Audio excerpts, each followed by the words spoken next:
എന്നിട്ടാണ് ഇതിനകത്തേക്ക് ഇരിക്കേണ്ടത്. ഓ, ഇങ്ങനെ ശ്രദ്ധിച്ചില്ലെങ്കിൽ നന്നായിട്ട് തലമുട്ടും. ഒന്നുകൂടി. ഷേഖ് ഹംദാൻ ദുബായിയുടെ ക്രൗൺ പ്രിൻസ് ഒരു പ്രാവശ്യം ഈ ഒരു കാറിൽ, ഇതുപോലത്തെ ഒരു കാറിൽ, ഒരു ബ്ലൂ കളർ കാറിൽ ഇരിക്കുന്നതായിട്ട് ഞാൻ കണ്ടിട്ടുണ്ട്. I think it is not in Dubai, may be somewhere in Europe. നമ്മളിത് തിരിച്ചു കൊടുക്കണം ഉണ്ടാ, അപ്പോഴാണ് ഇത് ലോക്കാവുക. അയ്യോ, നമ്മൾ അടയ്ക്കുമ്പോൾ അങ്ങോട്ട് പോകണ്ട.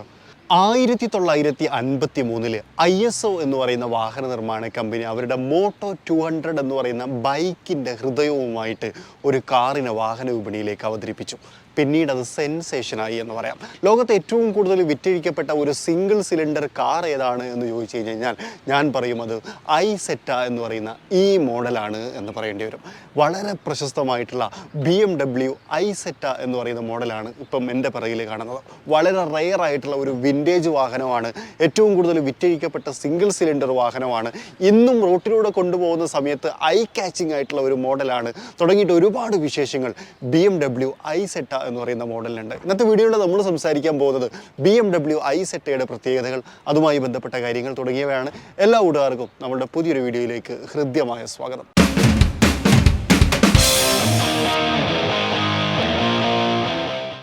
അപ്പോൾ ഇതാണ് ഐസെറ്റ എന്ന് പറയുന്ന മോഡൽ. ശരിക്കും ഇതൊരു സിംഗിൾ സിലിണ്ടർ വാഹനമാണെന്ന് ഞാൻ പറഞ്ഞു. 1953 ഇത് അവതരിപ്പിച്ചതിന് ശേഷം 1,61,000 പീസുകൾ ഇത് വിറ്റിട്ടുണ്ട് എന്നുള്ളതാണ്. പക്ഷേ എനിക്ക് തോന്നുന്നു UAE തന്നെ ഇത് ഫസ്റ്റ് ആയിരിക്കും. മലയാളത്തിൽ ഇത് അങ്ങനെ ആരും അധികം ഫീച്ചർ ചെയ്ത് കണ്ടിട്ടുമില്ല.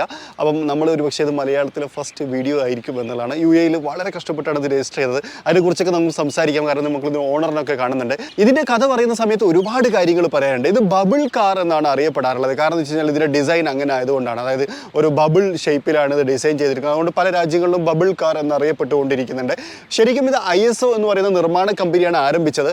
റെൻസോ റിവോൾട്ടോ എന്ന് പറയുന്ന ISO എന്ന് പറയുന്ന നിർമ്മാണ കമ്പനിയുടെ ഓണർ ഒരിക്കൽ തീരുമാനിച്ചു ഇത് കുറച്ച് സൂപ്പർ കാറുകളിലേക്ക് ശ്രദ്ധ കേന്ദ്രീകരിക്കാം, അതുകൊണ്ട് ഇതിൻ്റെ ഓണർഷിപ്പ് സെല്ല് ചെയ്യാം എന്ന് വിചാരിച്ചു. അങ്ങനെ ഇദ്ദേഹം ഇതിൻ്റെ ഓണർഷിപ്പ് ഒരുപാട് കമ്പനികൾക്കും അതുപോലെ തന്നെ പല രാജ്യങ്ങളിലായിട്ടും ഒക്കെ സെയിൽ ചെയ്തു.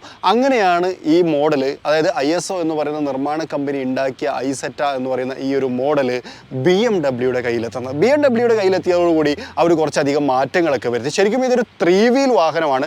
അതായത് ബൈക്കിൻ്റെ ഹൃദയവുമായിട്ട് ഉണ്ടാക്കിയതാണ് എന്ന് ഞാൻ പറഞ്ഞല്ലോ. അവരുണ്ടാക്കിയ സമയത്ത്, അതായത് ISO ഉണ്ടാക്കിയ സമയത്ത് ഇതൊരു 3 വീൽ വാഹനമായിരുന്നു. BMWയുടെ കയ്യിൽ കിട്ടിയതിന് ശേഷമാണ് ഇത് 4 wheel drive വാഹനമായത്.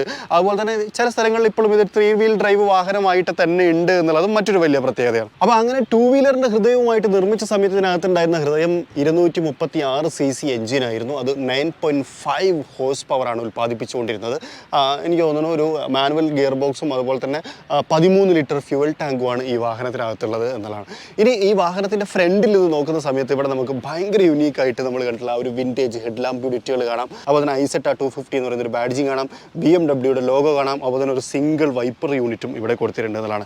Dubai number plate, അതിൻ്റെ കഥ ഞാൻ പറയാം, അത് രജിസ്റ്റർ ചെയ്യാൻ കുറച്ച് പാടുവിട്ടിട്ടുണ്ട്. പിന്നെ അതുപോലെ തന്നെ ഇവിടെ ഒരു ബമ്പർ യൂണിറ്റ്, ഭയങ്കര നാരുമായിട്ടുള്ളൊരു ബമ്പർ യൂണിറ്റാണ് ഇതിനകത്ത് കൊടുത്തിട്ടുള്ളത് എന്നുള്ളതാണ്. അകത്തേക്ക് വരുന്നതിനെ കുറിച്ചൊക്കെ നമുക്ക് സംസാരിക്കാം. അതിന് മുമ്പ് ഇവിടെ സൈഡ് വ്യൂ മിറർ, അതുപോലെ തന്നെ ഇൻഡിക്കേറ്റർ യൂണിറ്റ് തുടങ്ങിയ കാര്യം. അതുപോലെ വീൽ നോക്കിയാൽ വിത്ത് BMW ലോഗോ ആട്ടോ വീൽ വന്നിട്ടുള്ളത്. അതുപോലെ ബാക്കിലേക്ക് വരുന്ന സമയത്ത് 2 വീലുകളുണ്ട്. പക്ഷേ വലിയ ഒരു സൈസൊന്നും ഇല്ലാത്ത ബാക്ക് ഭാഗമാണ് ഉണ്ടാകും. കുറച്ചുകൂടി ഒരു നാരോ ആയിട്ടുള്ള ബാക്ക് ഭാഗമാണ്. പിന്നെ ഇത് ഒരു സ്റ്റോറേജ് സ്പേസ് പോലെ കൊടുത്തിട്ടുണ്ട്. ശരിക്കും ഇവിടെയും സ്റ്റോറേജ് സ്പേസ് ഉണ്ട്. ഇതൊരു അട്രാക്ഷൻ എന്ന് വേണമെങ്കിൽ അതിനെക്കുറിച്ച് പറയാം. അതുപോലെ ലാമ്പ് യൂണിറ്റ്, ബാക്കിലെ ബമ്പർ, വീലുണ്ടോ, 2 വീലുകളും തൊട്ടടുത്ത് പോലെയാണ് ക്രമീകരിച്ചിട്ടുള്ളത് എന്നതാണ്. മറ്റൊരു കാര്യം, ഇതിനകത്ത് 3 സെപ്പറേറ്റ് കീകളുണ്ട്.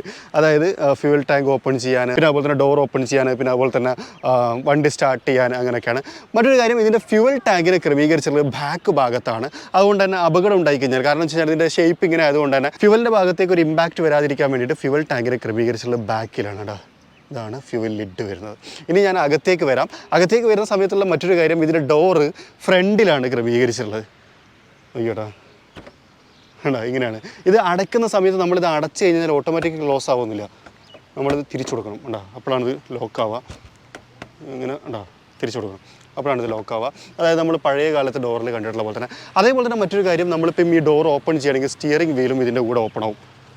അയ്യോ, നമ്മൾ അടയ്ക്കുമ്പോൾ അങ്ങോട്ട് പോകണ്ട. അതായത് സ്റ്റിയറിംഗ് വീല് ഇവിടെ ഉണ്ടോ, ഇതിന്മേ ഡോറിലേക്ക് ഘടിപ്പിച്ചിട്ടുണ്ട്. അതുകൊണ്ട് തന്നെ ഈസി ഇറങ്ങാനും കയറാനും ഒക്കെ പറ്റുമെന്നുള്ളതാണ്.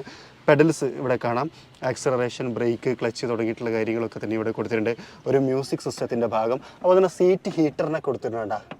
ഇവിടെയാണ് നൈസ് അല്ലേ, സീറ്റിൻ്റെ അടിയിൽ ഭാഗത്തായിട്ട് ഒരു ബെഞ്ച് ടൈപ്പ് സീറ്റുകളാണ് വന്നിട്ടുള്ളത്. അപ്പോൾ അത്യാവശ്യം നല്ല വിസിബിലിറ്റി ഉണ്ട്. മറ്റൊരു കാര്യം, എന്തെങ്കിലും കാരണവശാൽ ഈ ഡോറിനൊരു പ്രശ്നം വന്നു കഴിഞ്ഞാൽ വാഹനത്തിനകത്തുനിന്ന് പുറത്തേക്ക് ഇറങ്ങാൻ നമുക്ക് ഈ ഒരു സൺറൂഫിൻ്റെ സഹായം തേടാം എന്നുള്ളതും ഒരു പ്രത്യേകതയാണ്. എനിക്ക് തോന്നുന്നു ഒരിക്കൽ ഇതിൻ്റെ ഏതോ ഒരു ഒഫീഷ്യൽ അങ്ങനെ അതിൻ്റെ ഡെമോൺസ്ട്രേഷനും കാണിച്ചിട്ടുണ്ടായിരുന്നു എന്നൊക്കെ ഞാൻ പറഞ്ഞു കേട്ടിട്ടുണ്ട്. ഇതാണ് കീ വരുന്നത്, കാണിക്കാം. 3 സെപ്പറേറ്റ് കീകളുണ്ടെന്ന് ഞാൻ പറഞ്ഞില്ല. 3ഉം ഓരോരോ പർപ്പസുകളാണ്. ഒന്ന് ഡോർ തുറക്കാൻ, അതുപോലെ തന്നെ ഒന്ന് ഇവിടെ ബാക്ക് ഭാഗം തുറക്കാൻ, അങ്ങനെ സെപ്പറേറ്റ് ആയിട്ട് കൊടുത്തിട്ടുള്ളതാണ്. ഇനി ഇതിനകത്തേക്ക് കയറി ഇരിക്കുന്നതിനൊരു രീതിയുണ്ട്. അതായത് സാധാരണ നമ്മൾ വണ്ടിയിൽ കയറുന്ന ഒന്ന് ശ്രദ്ധിച്ചാൽ മതി. അതായത് ഡോറ് തുറന്നിട്ട് നമ്മൾ ഈ വാഹനത്തിനകത്തേക്ക് കയറി നിൽക്കണം. ആദ്യം ഇങ്ങോട്ട് തിരിഞ്ഞ് നിൽക്കുക. ഇങ്ങനെ കയറി നിന്നിട്ടാണ് നമ്മൾ ഇതിലേക്ക് ഇരിക്കേണ്ടത്. മറ്റൊരു കാര്യം പ്രത്യേകം ശ്രദ്ധിക്കുക, ഇതിൻ്റെ അത്ര നീളമുള്ള ആളുകളാണെങ്കിൽ ശ്രദ്ധിച്ചില്ലെങ്കിൽ തല നന്നായിട്ട് ഇടിക്കും. നേരത്തെ ഇടിച്ചിട്ടുണ്ടായിരുന്നു. ഓക്കെ, ഇനി എന്ത് ചെയ്യുക, ഇത് ക്ലോസ് ചെയ്യാം. നമുക്കിത് പിടിച്ചിട്ട് ഇങ്ങോട്ട് ക്ലോസ് ചെയ്യാം.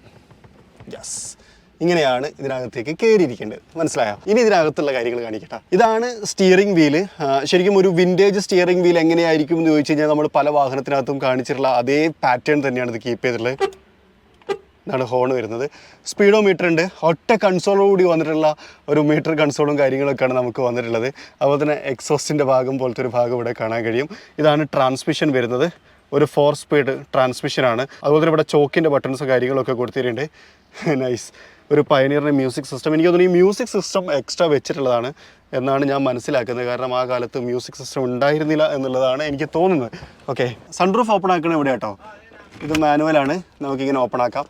ഞാൻ നേരത്തെ പറഞ്ഞായിരുന്നു, എന്തെങ്കിലും കാരണവശാൽ ഡോറിന് എന്തെങ്കിലും പരിക്ക് പറ്റുകയാണെങ്കിൽ വാഹനത്തിനകത്തുനിന്ന് രക്ഷപ്പെടാൻ ഈ ഭാഗം ഉപയോഗിക്കാം എന്നുള്ളതാണ്. അതായത് പുറത്തേക്ക് ഇറങ്ങാൻ, ചെറിയ വണ്ടി ആയതുകൊണ്ട് വളരെ ഈസിയാണ്, നമുക്ക് തലതിനുള്ളിലോട്ട് പുറത്തേക്ക് ഇറങ്ങാൻ പറ്റും എന്നുള്ളതാണ് സംഭവം. നൈസ്. എനിക്ക് ഇരിക്കാൻ പറ്റുന്നുണ്ട് കേട്ടോ. അതാണ് കാണുന്ന സമയത്ത് ഞാൻ ആദ്യം പ്രതീക്ഷിച്ചത് എനിക്കിതിനകത്ത് ഇത്ര അതായത് കംഫർട്ടബിളായിട്ട് ഇരിക്കാൻ പറ്റില്ല എന്നായിരുന്നു ഞാൻ വിചാരിച്ചത്. പക്ഷേ പറ്റും, അത്യാവശ്യം നന്നായിട്ട് ഇരിക്കാൻ പറ്റുന്നുണ്ട്. എനിക്ക് മാത്രമല്ല, ഇപ്പം ഞാൻ ഡ്രൈവ് ചെയ്യുകയാണെന്നുണ്ടെങ്കിൽ ഒരാൾക്കും ഇവിടെ ഇരിക്കാൻ പറ്റുന്ന തരത്തിൽ തന്നെയാണ് ഇത് ക്രമീകരിച്ചുള്ളത്. ശരിക്കും ഭയങ്കര ഇൻട്രസ്റ്റിംഗ് ആയിട്ടൊരു വണ്ടി. ഇപ്പം ഇത് റോട്ടിലൂടെ പോകുന്ന സമയത്ത് ആളുകൾ നോക്കുമെന്ന് വെച്ച് കഴിഞ്ഞാൽ നമ്മൾ തന്നെ ഇപ്പോൾ ഇത് കുറേ നേരം ഇങ്ങനെ നോക്കിക്കൊണ്ട് നിൽക്കുമായിരുന്നു. അത് എന്തുമാത്രം ഇതാണ് സംഭവം, ഇതിൻ്റെ ഓണറെ സംഭവിക്കണം കേട്ടോ. കാരണം അങ്ങനെ ഇത് കളക്ട് ചെയ്തതിന് വലിയൊരു റീസൺ ഉണ്ട്. അത് നമുക്ക് സംസാരിക്കാം, പുള്ളിനെ ഞാൻ കാണിക്കുന്നുണ്ട്. ആ സമയത്ത് അദ്ദേഹത്തോട് തന്നെ നമുക്ക് ചോദിക്കാം. കാരണം ഐസെറ്റ എന്ന് പറയുന്ന മോഡൽ ശരിക്കും ഞാൻ വായിച്ചിട്ടുണ്ട്. ഇപ്പോൾ BMW ഒക്കെ ഒരു കഥ വായിക്കുന്ന സമയത്ത് ഞാൻ ഒരുപാട് വായിച്ചിട്ടുണ്ട്. അങ്ങനെ അറിയാം, അതായത് കുറച്ചൊക്കെ അറിയാം. അതായത് ഇത്ര ഡീറ്റെയിൽ ആയിട്ട് അടുത്ത് കാണുകയോ തൊടുകയോ ഒന്നും ചെയ്തിട്ടില്ല. അപ്പോൾ ഞാനിപ്രാവശ്യം ദുബായിലേക്ക് വരുന്ന സമയത്ത് നമ്മളൊരു സുഹൃത്തുണ്ട്, മർവാനിക്ക. നിങ്ങൾ നേരത്തെ നമ്മൾ റോൾസ് റോയ്സിൻ്റെ ഒരു വീഡിയോ ചെയ്ത സമയത്ത് ഞാൻ പരിചയപ്പെടുത്തിയിട്ടുണ്ട് മർവാനിക്കാനെ. ആ മർവാനിക്ക എൻ്റെ അടുത്ത് ചോദിച്ചതാണ്, ഇങ്ങനെ ഒരു വണ്ടി ഉണ്ട്, നിങ്ങൾക്ക് വേണോ, നമ്മളുടെ നാട്ടുകാരനായിട്ടുള്ള. അപ്പോൾ എനിക്ക് അത്ഭുതമായി. കാരണം ഒരു മലയാളി ഒരു ഐസെറ്റ കളക്ട് ചെയ്ത് വെച്ചേക്കുന്നതെന്ന് പറഞ്ഞപ്പോൾ എനിക്ക് ഭയങ്കര ഇൻട്രസ്റ്റിംഗ് ആയി. അതുകൊണ്ട് ഞാൻ മർവാനിക്കാൻ്റെ അടുത്ത് പറഞ്ഞൊരു കാര്യം, എനിക്ക് എന്തായാലും അയാളെ കാണണം. താങ്ക്സ് ടു മർവാനിക്ക. അതുപോലെ തന്നെ ഓണർ ഞാൻ കാണിക്കട്ടെ. അപ്പോൾ നമുക്ക് പുള്ളിയോട് നേരിട്ട് തന്നെ പറയാം. പിന്നെ ഇവിടെ നമുക്കൊരു ഫയൽ പോക്കറ്റും കാര്യങ്ങളൊക്കെ കൊടുത്തിട്ടുണ്ട്. ഈ മെറ്റീരിയൽസും നല്ല രസമുണ്ട്. അതായത് ഒരു ലെതർ വെൽവെറ്റ് എന്നൊക്കെ നമ്മൾ പറയില്ലേ, ആ ടൈപ്പിലൊരു മെറ്റീരിയലാണ് കൊടുത്തുള്ളത്. ഡോറിൻ്റെ സൈഡിൽ സീറ്റിലൊക്കെ കാണാം. ഇതൊരു ലെതറാണ്. സീറ്റ് ബെഞ്ച് ടൈപ്പാണ്. അപ്പോൾ നമ്മളെപ്പോഴും പറയുന്നത് പോലെ തന്നെ പഴയ വാഹനങ്ങൾക്കകത്ത് എപ്പോഴും ഒരു സോഫ പോലെയാണ് സീറ്റുകൾ ഉണ്ടാവുക എന്ന് പറയാറുണ്ട്. അതേപോലെ തന്നെയാണ് ഇത് കൊടുത്തിട്ടുള്ളത്. ഈ വെള്ള ഭാഗം എന്ന് പറഞ്ഞു കഴിഞ്ഞാൽ നമ്മളെ ഇതില്ലേ ടയറിൻ്റെ വീൽ, ആ ഏരിയ ആണ് കൊടുത്തിട്ടുള്ളത്. ഇൻട്രസ്റ്റിംഗ്. എനിക്ക് സത്യം പറഞ്ഞാൽ ഇതിനകത്ത് എണീറ്റ് പോകാൻ തോന്നുന്നില്ല. അതാണ് വേറെ കോമഡി. ഇപ്പോൾ നമ്മൾ കണ്ടുകൊണ്ടിരിക്കുന്ന ഐസെറ്റ 1957 മോഡലാണ്. 1955 ശേഷമാണ് BMW ഐസെറ്റുകൾ വന്നു തുടങ്ങി കേട്ടോ. അതിന് മുമ്പ് വരെ ISOൻ്റെ ഓണർഷിപ്പിലായിരുന്നു ഇത് ഉണ്ടായിരുന്നത്.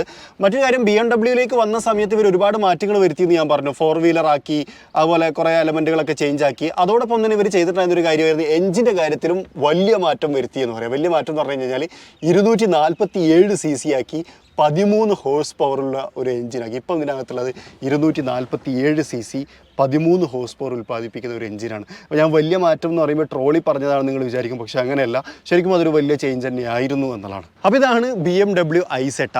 ശരിക്കും ഐസെറ്റ എന്ന് പറയുന്ന മോഡൽ ഒരുപാട് കാലത്തിന് ശേഷം, അതായത് എനിക്ക് തോന്നുന്നു 1960-കൾക്ക് ശേഷം BMW 700 എന്ന് പറയുന്ന മോഡൽ വന്ന സമയത്ത് ഐസെറ്റ എന്ന് പറയുന്ന മോഡലിൻ്റെ പ്രൊഡക്ഷൻ BMW തൽക്കാലത്തേക്ക് അല്ലെങ്കിൽ എന്നത്തേക്കുമായിട്ട് നിർത്തി എന്ന് പറയാം. ഇപ്പം 1,61,000 മോഡൽ ISO വിറ്റു. BMW എത്ര വിറ്റു എന്നുള്ളതിൻ്റെ കണക്ക് എനിക്കറിയില്ല. പക്ഷേ ഒരുപാട് വാഹനങ്ങൾ പലയിടങ്ങളിലായിട്ടുണ്ട് എന്നൊക്കെ ഞാൻ വായിച്ചിട്ടുണ്ട്. അവസാനം നമുക്കും ഇതിനെ നേരിട്ട് കാണാൻ കഴിഞ്ഞിട്ടുണ്ട്. വേറൊരു കാര്യം കൂടി പറയട്ടെ, 2.9 മീറ്റർ മാത്രമാണ് ഈ വാഹനത്തിൻ്റെ ലെങ്ത് ഉള്ളത് കേട്ടോ. അപ്പോൾ നിങ്ങൾക്ക് വീഡിയോയിൽ കാണുമ്പോൾ അത് വലിയ വാഹനമാണെന്നൊക്കെ തോന്നുമെങ്കിലും നിങ്ങളത് എത്രമാത്രം ഉണ്ട് എന്നുള്ളത് ജസ്റ്റ് ഇങ്ങനെ അസ്യൂം ചെയ്താൽ മതി. എന്തായാലും നമുക്കിതിൻ്റെ ഓണർ എന്ന് പരിചയപ്പെടാം. അദ്ദേഹം ഇത് കളക്ട് ചെയ്യാനെടുത്ത റിസ്ക്കുകളെക്കുറിച്ചും ഇതെങ്ങനെ ഇങ്ങനെ കിട്ടി എന്നുള്ളതിനെക്കുറിച്ചും ചോദിക്കണമെന്നുണ്ട്. നമുക്കതിനെക്കുറിച്ച് സംസാരിക്കാം. അപ്പോൾ ഇതാണ് നൂറുക്ക, അബ്ദുള്ള നൂറുദ്ദീൻ എന്നാണ് ഫുള്ള് പേര് അല്ലേ. മലയാളിയാണ്, കണ്ണൂരുകാരനാണ്, കണ്ണൂരിൽ തലശ്ശേരി. UAE ഏകദേശം 30 വർഷത്തോളമായിട്ട് ബിസിനസ്സാണ്. എന്ത് കമ്പനീൻ്റെ പേരെന്തായിരുന്നു? നമ്മളൊരു ഗ്രൂപ്പാണ്, DSD ഗ്രൂപ്പ് എന്നാണ് ഗ്രൂപ്പിന്റെ പേര്. ഞാനും 2 ലോക്കൽസും കൂടിയിട്ടുള്ള ഒരു ഗ്രൂപ്പ് കമ്പനീസ് ആണ്. വേരിയസ് ആക്ടിവിറ്റീസ്, പിന്നെ real estate, airport services, interior decoration, അങ്ങനെ പലതും കൂടി ഒരു കമ്പനി. ശരിക്കും ഒരുപാട് ആളുകൾ കാറുകളൊക്കെ കളക്ട് ചെയ്യാറുണ്ട്. അതിൽ ലക്ഷറി കാറുകൾ കളക്ട് ചെയ്യുന്നവരുണ്ട്, സ്പോർട്സ് കാറുകൾ കളക്ട് ചെയ്യുന്നവരുണ്ട്, വിൻറ്റേജ് കാറുകൾ കളക്ട് ചെയ്യാറുണ്ട്. പക്ഷേ റെയറായിട്ടുള്ള കാറുകൾ കളക്ട് ചെയ്യുക എന്നുള്ളതൊരു വ്യത്യസ്തമായിട്ടുള്ളൊരു കാര്യമാണ്. ശരിക്കും ഐസെറ്റ എന്ന് പറയുന്നൊരു മോഡൽ കളക്ട് ചെയ്യാൻ അതിൻ്റെ പിന്നിൽ എന്തെങ്കിലും റീസൺ ഉണ്ടായിരുന്നോ? അതിൻ്റെ പിന്നിലൊരു റീസൺ ഉണ്ടായിരുന്നു. First of all Sheikh Hamdan, ദുബായിയുടെ ക്രൗൺ പ്രിൻസ്, ഒരു പ്രാവശ്യം ഈ ഒരു കാറിൽ, ഇതുപോലത്തെ ഒരു കാറിൽ, ഒരു ബ്ലൂ കളർ കാറിൽ ഇരിക്കുന്നതായിട്ട് ഞാൻ കണ്ടിട്ടുണ്ട്. I think it is not in Dubai, may be somewhere in Europe. അപ്പം അത് കണ്ടപ്പോൾ ഞാൻ എപ്പോഴും ഇവിടുത്തെ ഭരണാധികാരികളൊക്കെ ഫോളോ ചെയ്യുന്നതും ആരാധിക്കുന്നതാണ്. കാരണം നമ്മൾ 33 വർഷമായിട്ട് ഈ നാട്ടിലുള്ള ജോലിയും ഭക്ഷണവും ഒക്കെ കഴിച്ച് ജീവിക്കുന്നതാണ്. അപ്പം നമുക്ക് ഈ നാടിനോട് ഒരുപാട് പ്രതിബദ്ധത. അങ്ങനെ അത് കണ്ടപ്പോഴേ ഞാനെപ്പോഴും റെയർ കളക്ഷൻ്റെ ആളാണ്. അത് നമ്പർ പ്ലേറ്റ് ആയാലും കാറായാലും വാച്ചായാലും എല്ലാവരിൽ നിന്നും ഒരു വ്യത്യസ്തമായിട്ട് നിൽക്കണം എന്നുള്ള ഒരു രീതിയാണ്. അങ്ങനെ അത് ഈ ഒരു വണ്ടി ഷേഖ് ഹംദാൻ ഇരിക്കുന്നത് കണ്ടപ്പോൾ ഞാൻ ഈ വണ്ടിനെ പറ്റി സ്റ്റേച്ച് ചെയ്യാൻ തുടങ്ങി. ഞാൻ വില്ലേജ് കാർ കളക്ടറാണ്. പിന്നെ ഈ ഒരു പർട്ടിക്കുലർ അതിൻ്റെ സൈസും അതിൻ്റെ ലുക്കും ഒക്കെ കണ്ടപ്പോൾ എനിക്കും അത് എന്തുകൊണ്ട് എനിക്കൊന്ന് ഉണ്ടായിക്കൂടാന്നുള്ളൊരിത്. അങ്ങനെയാണ് ഞാനിത് സെർച്ച് ചെയ്ത് US നിന്ന് സ്റ്റാർട്ട് ചെയ്തതാണ്. പക്ഷേ US നിന്ന് സ്റ്റാർട്ട് ചെയ്ത് ഞാൻ ഫേസ്ബുക്കിലെ കൂടിയും പിന്നെ പലതിലെ കൂടിയും ഞാൻ ഇങ്ങനെ സെർച്ച് ചെയ്ത് ലാസ്റ്റ് ഇത് ജർമ്മനിയിൽ ഒരാൾ വിൽക്കുന്നുണ്ടെന്ന് കണ്ടപ്പോൾ അവിടുന്ന് എങ്ങനെയെങ്കിലും അത് സോഴ്സ് ചെയ്യണം എന്നുള്ള ഒരു ആഗ്രഹം ഉണ്ടാവുകയും എൻ്റെ ഒരു ഫ്രണ്ട് ബൾഗേറിയൻ ഗൈയാണ്, അവരോട് പറഞ്ഞപ്പം പിന്നെ അവരുമായിട്ട് ലിങ്ക് ചെയ്തിട്ടാണ് from there I started. And ഒരു ലോങ് പീരീഡിന് ശേഷം അത് എനിക്ക് സ്വന്തമാക്കാൻ കഴിഞ്ഞു. എത്ര സമയം എടുത്തിട്ടുണ്ടാവും ഏറെക്കുറെ? ഓവറോൾ ഒരു 6 മാസം സ്വന്തമാക്കാൻ വേണ്ടി. ഓ അടിപൊളി. കളക്ടറാണെന്ന് പറയുന്ന സമയത്ത് ഒരു കാര്യം കൂടി പറയാം. പുള്ളിയുടെ അടുത്തൊരു ബ്യൂക്ക് ഉണ്ട് അല്ലേ, സ്പൈഡർ, അതായത് കൺവേർട്ടബിൾ മോഡൽ. പിന്നെ ഒരു കോർവെറ്റ് ഉണ്ട്, ഷെവർലെ കോർവെറ്റ് 1958. അത് രണ്ടും ഭയങ്കര റയർ ആയിട്ടുള്ള 2 മോഡലുകളാണ്. പിന്നെ ഇതും ഐസെറ്റ. പിന്നെ ഡെയിലി ലൈഫിൽ FJ യൂസ് ചെയ്യുന്നു, ലെക്സസുകൾ യൂസ് ചെയ്യുന്നുണ്ട്. 2 ലെക്സസ് ഇപ്പോൾ ഞങ്ങൾ ഓൾറെഡി സ്പോട്ട് ചെയ്തു. അതിന്റെ നമ്പറുകൾക്ക് ഒരു പ്രത്യേകത ഉണ്ടല്ലേ, 12233. അത് കൊള്ളാം. വേറെ കാര്യം ചോദിക്കട്ടെ, ഇപ്പൊ ശരിക്കും ഇങ്ങനത്തെ ഒരു വണ്ടി ഭയങ്കര റയറാണ്. അപ്പോൾ നമ്മൾ ഇപ്പം UAE കൊണ്ടുവന്ന് രജിസ്റ്റർ ചെയ്യുന്ന സമയത്തൊക്കെ എന്തെങ്കിലും പ്രയാസങ്ങൾ നേരിട്ടുണ്ടോ? ഒരുപാട് പ്രയാസങ്ങൾ നേരിട്ടിട്ടുണ്ട്. ഫസ്റ്റ് ഓഫ് ഓൾ ഇത് ഇവിടുത്തെ RTA ലിസ്റ്റിലില്ല.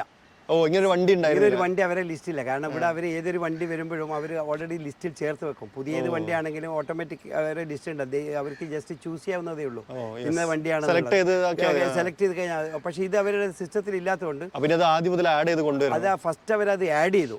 അതൊക്കെ അവർ ആപ്ലിക്കേഷൻ ഒക്കെ കൊടുത്ത് ശരിക്ക് UAE ഒരു വണ്ടി ആഡ് ചെയ്ത മലയാളിയാണ്. ആ ലിസ്റ്റിൽ ആഡ് ചെയ്തതിന് ശേഷം ഞാൻ പാസിങ്ങിന് കൊണ്ടപ്പോഴാണ് വീണ്ടും ഒരുപാട് പ്രശ്നങ്ങളുണ്ടെന്നുള്ള മനസ്സിലായത്. കാരണം ഇത് നോർമൽ കേസിൽ പാസ്സാവില്ല.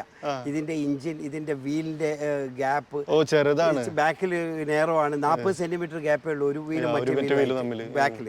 ഫ്രണ്ടിൽ കുറച്ച് കൂടുതലുണ്ട്.